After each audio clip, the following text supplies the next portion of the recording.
அஸ்ஸலாமு அலைக்கும் everyone. Welcome back to my channel cake with Sano. எல்லாரும் எப்படி இருக்கிறீங்க?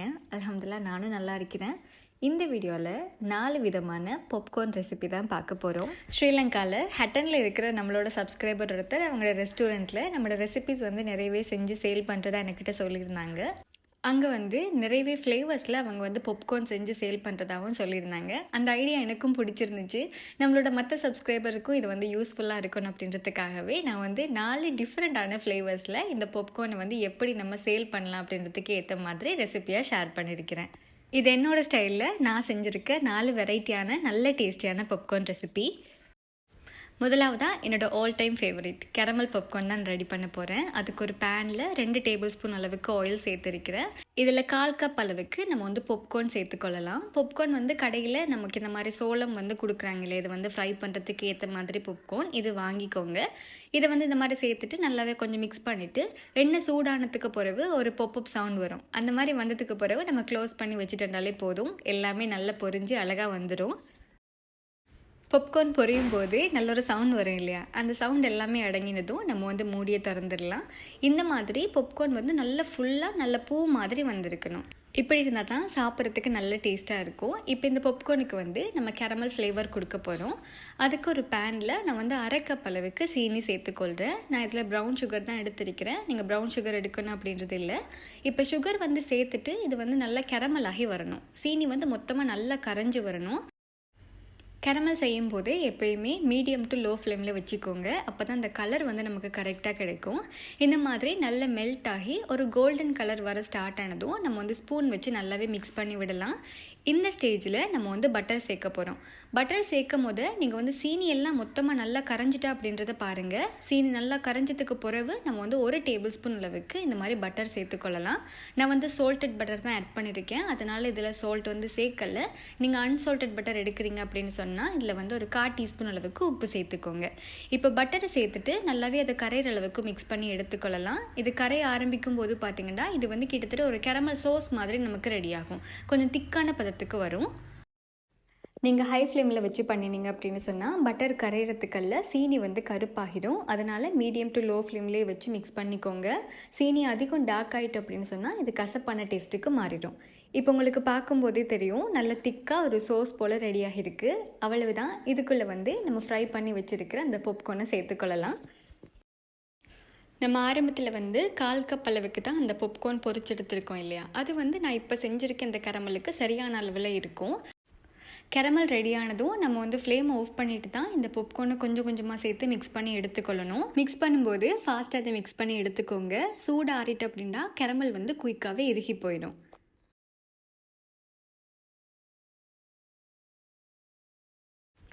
இந்த கேரமலில் பாப்கார்ன் எல்லாம் நல்லா மிக்ஸ் ஆகி அந்த ஒவ்வொரு பாப்கார்னும் வந்து பார்க்குறதுக்கே நல்லா இருக்குது பாருங்கள், இந்த கோல்டன் கலரில். ஸோ இந்த ஸ்டேஜில் நம்ம வந்து இந்த சூடோடையே பாப்கார்னை வந்து உருண்டைகளாக பிடிச்சி எடுத்துக்கொள்ளலாம். நம்ம கடைகள்லாம் வாங்குற இந்த பொரி உருண்டை இருக்கு இல்லையா, அந்த மாதிரி நம்ம ரெடி பண்ணிக்கொள்ளலாம். இது வந்து கிட்ஸுக்கு எப்போயுமே ஃபேவரேட்டான ஒரு டிஷ் தான். இதை வந்து இந்த மாதிரி இல்லாமல் நீங்கள் வந்து சேல் பண்ணுறதுக்கு ஏற்ற மாதிரி இப்படியும் செய்யலாம். ரெடி பண்ண பாப்கார்னை ஒரு பிளேட்டுக்கு மாற்றிட்டு நம்ம வந்து நல்ல சூடு ஆறினத்துக்கு பிறகு அதை தனித்தனியை வந்து நம்ம பிரித்து எடுத்துக்கொள்ளலாம். ஸோ இது வந்து ஈஸியாக பிரிஞ்சு வரும். அப்போ பாப்கார்ன் வந்து ஒவ்வொன்றும் பார்க்குறதுக்கு தனித்தனி அந்த ஒத்தையாக இருக்கும். ஸோ அதுவும் வந்து பார்க்குறதுக்கு அழகாக இருக்கும். நீங்கள் வந்து பேக்கேஜிங்கெல்லாம் பண்ணும்போதும் பர்ஃபெக்டாக இருக்கும். இந்த மாதிரி அழகாக ஒவ்வொரு பாப்கார்னும் தனித்தனியாக அந்த கேரமலோட பிரிஞ்சு வந்திருக்கு பாருங்கள். அவ்வளவுதான் இந்த கேரமல் பாப்கார்ன். இது செய்கிறது ரொம்ப ஈஸி. நமக்கு வந்து இந்த கேரமலோட பதம் மட்டும் கரெக்டாக புரிஞ்சுட்டு அப்படின்னா போதும். சாப்பிடும்போது நல்ல க்ரன்ச்சியாக நல்ல இந்த கேரமல் வாசத்தோட நல்லா இருக்கும். இது ஒரு மஸ்ட் ட்ரை ரெசிபி. நீங்கள் வந்து பாப்கார்ன் எப்போ செஞ்சாலும் கேரமல் பாப்கார்ன் செய்ய மறந்துடாதீங்க. இந்த அளவில் மீடியம் சைஸில் நமக்கு வந்து 8 பொரியுருண்டை வரைக்கும் ரெடி பண்ணிக்கொள்ளலாம். இப்போ அடுத்த ஃப்ளேவர் பார்க்கலாம். நான் அடுத்ததாக பண்ண போகிற ஃப்ளேவர் பார்த்தீங்கன்னா பிரியாணி ஃப்ளேவர். பாப்கார்னில் எப்படி பிரியாணி அப்படின்னு யோசிக்கலாம். நம்ம வந்து பிரியாணி மசாலா போட்டு இந்த பாப்கார்ன் ரெடி பண்ண போகிறோம். ஒரு மசாலா பாப்கார்ன் தான் இது. இப்போ இதுக்கு வந்து நான் அன்சால்டட் பட்டரை 2 டேபிள் ஸ்பூன் அளவுக்கு சேர்த்துட்டு நல்லாவே மெல்ட் பண்ணி எடுத்திருக்கிறேன்.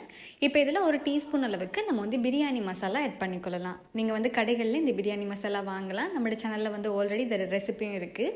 ஸோ இதில் வந்துட்டு அரை டீஸ்பூன் அளவுக்கு நான் வந்து சில்லி பவுடர் ஆட் பண்ணிக்கொள்கிறேன். நீங்கள் வந்து கறி பவுடரும் ஆட் பண்ணலாம், அதுவும் வந்து நல்ல ஃப்ளேவர் கொடுக்கும்.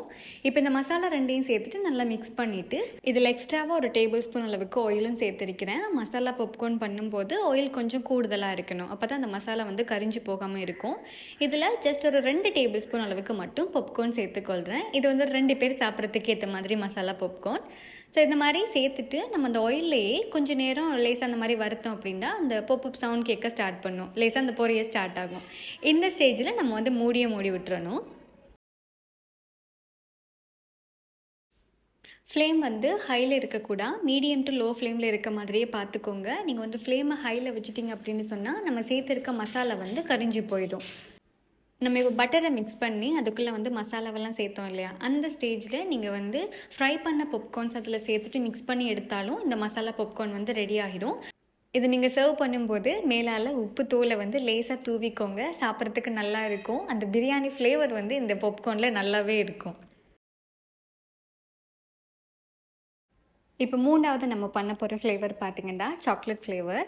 இதுக்கு வந்து சாக்லேட் சோஸ் வந்து ரெடி பண்ண போகிறேன். அதுக்கு ஒரு பேனில் நான் வந்து 2 டேபிள் ஸ்பூன் அளவுக்கு கொக்கோ பவுடர் ஆட் பண்ணிக்கொள்கிறேன். இப்போ இந்த சோஸ் வந்து திக்காகி வரதுக்காக நம்ம வந்து ஒரு டேபிள் ஸ்பூன் அளவுக்கு மாவு, அப்படி இல்லைன்னா கார்ன்ஃப்ளவர் ஆட் பண்ணிக்கொள்ளலாம். இதோட இனிப்புக்காக 4 டேபிள் ஸ்பூன் அளவுக்கு சீனி சேர்த்துக்கொள்கிறேன், 1/4 கப் அளவுக்கு சீனி. இதோட 1/2 கப் அளவுக்கு தண்ணி சேர்த்துக்கொள்கிறேன். இதில் சேர்த்துருக்கிற எல்லாமே தண்ணியோட நல்லா கரைஞ்சி வரணும், அந்தளவுக்கு நம்ம மிக்ஸ் பண்ணி எடுத்துக்கொள்ளலாம். நல்லா மிக்ஸ் ஆனதுக்கு பிறகு தான் நம்ம வந்து ஃப்ளேம் ஆன் பண்ணி காய்ச்ச ஆரம்பிக்கணும். நீங்கள் காய்ச்ச ஆரம்பிக்கும் போது மாவுகள் வந்து கொஞ்சம் கூட கட்டிகள் மாதிரி இல்லாமல் பார்த்துக்கோங்க. அண்ட் இதோட வந்து ஒரு பிஞ்ச் அளவுக்கு உப்பும் சேர்த்துக்கோங்க. இப்போ இதில் ஒரு ஃப்ளேவருக்காக வேண்டி நான் வந்து 1/2 டீஸ்பூன் அளவுக்கு வெனிலா எசன்ஸ் செட் பண்ணிக்கொள்கிறேன். எசன்ஸ் வந்து கண்டிப்பாக சேருங்க. இதில் வந்து வெனிலா எசன்ஸுக்கு பதிலாக நீங்கள் வந்து சாக்லேட் எசன்ஸும் ஆட் பண்ணிக்கொள்ளலாம். இப்போ இதை சேர்த்துட்டு மீடியம் ஃப்ளேமில் வச்சு நல்லா காய்ச்ச ஆரம்பிங்க. இது வந்து புடிங்க பதத்துக்கு போயிடக்கூடாது, அதிகம் திக்காயிடக்கூடாது. ஓரளவு திக்காக ஆரம்பிக்கும் போது நான் இதில் கொஞ்சமாக சாப் பண்ண சாக்லேட் சேர்த்துக்கொள்கிறேன். குக்கிங் சாக்லேட் தான் சேர்த்துருக்கிறேன். இது சேர்க்கலண்டாலும் பரவாயில்ல, இல்லைண்டா ஸ்கிப் பண்ணிடுங்க, சேர்த்தா வந்து நல்லாயிருக்கும். கொஞ்சம் கொஞ்சமாக இறுகி வர ஆரம்பிக்குது பாருங்கள். நீங்கள் வந்து சாக்லேட் சேர்க்கலை அப்படின்னாலும் இதை மாதிரி ஒரு பதம் வரும். ஏன்னா நம்ம வந்து மாவு சேர்த்துருக்கோம் இல்லையா, மாவு சேர்க்கும் போது அந்த சோஸ் டெக்ஸ்சர் வந்து நமக்கு கிடைக்கும்.